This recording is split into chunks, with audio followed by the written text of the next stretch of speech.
Hey parents, I hope you guys are having a great week. We don't have a whole lot going on. This is your weekly update.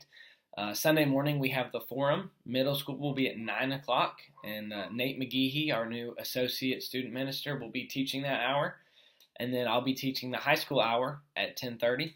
And we are both really thrilled and humbled to bring such a powerful gospel message to your students each week. And so thank you for that opportunity. Um, Other than that, we don't have Impact this week. However, we do have our church-wide Christmas party. So I encourage you to come as a family, enjoy the children's program, which is always delightful. And afterwards, we'll have just a time of fellowship and some time to hang out and encourage one another. Hey, I want to spend a few minutes just encouraging you guys. I want to admonish you. I want to give you an encouragement, a pep talk, and that's to just keep doing what you're doing. I know that parenting is difficult. I know that sometimes we get in a routine, we get in a rut, we get into the everyday of life, but just know that it's worth planning and thinking through and having purpose in what you're doing. And I appreciate you guys so much doing that. Um, our goal as a next gen team is that we partner with families to reach the next generation with the gospel.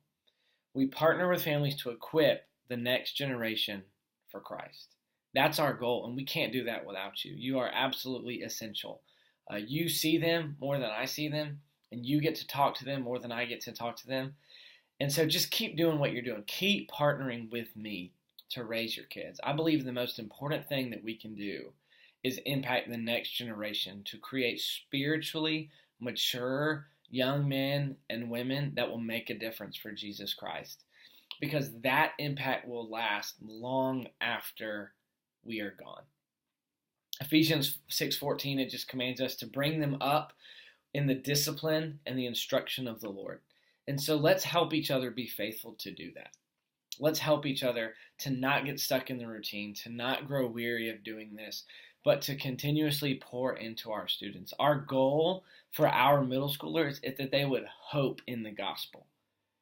That they would hope in the gospel more than they hope in grades, more than they hope in relationships, more than they hope in sports, more than they hope in being healthy, more than they hope in being popular, more than they hope in anything else.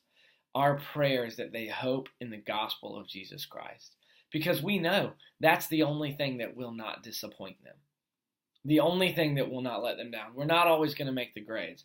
We're not always going to be the best looking. We're not always going to be the coolest. Our relationships will crumble and people will let us down. But the gospel of Jesus Christ is a solid rock on which we can stand. And so please just continue partnering with me and helping our middle school students understand this is your firm foundation. Put all of your hope in the gospel of Christ and nothing else. For our high school students, continue in helping us help them see that they should rejoice in it. Rejoice in the gospel, that in the presence of God there's joy and fullness forevermore. Jesus says that he has come that we might have life and have it abundantly. And so join me in helping our high school students rejoice in the gospel. That they would not just see it as another set of rules or a religion, but that they would enjoy it. And Mufasa agrees with that. That's my dog. Anyways, sorry about that. But they would rejoice in it. And so thank you for what you do as parents. Thank you for that. It means something. I know it feels like sometimes you're not getting there, but it means something and it's worth it. And so thank you for that. If there's anything we can do to help you partner in raising these kids and reaching the next generation and equipping them for Christ, please let me know. We love you guys. We love your kids. Thank you for all that you do, and I hope y'all have a great week. See you Sunday.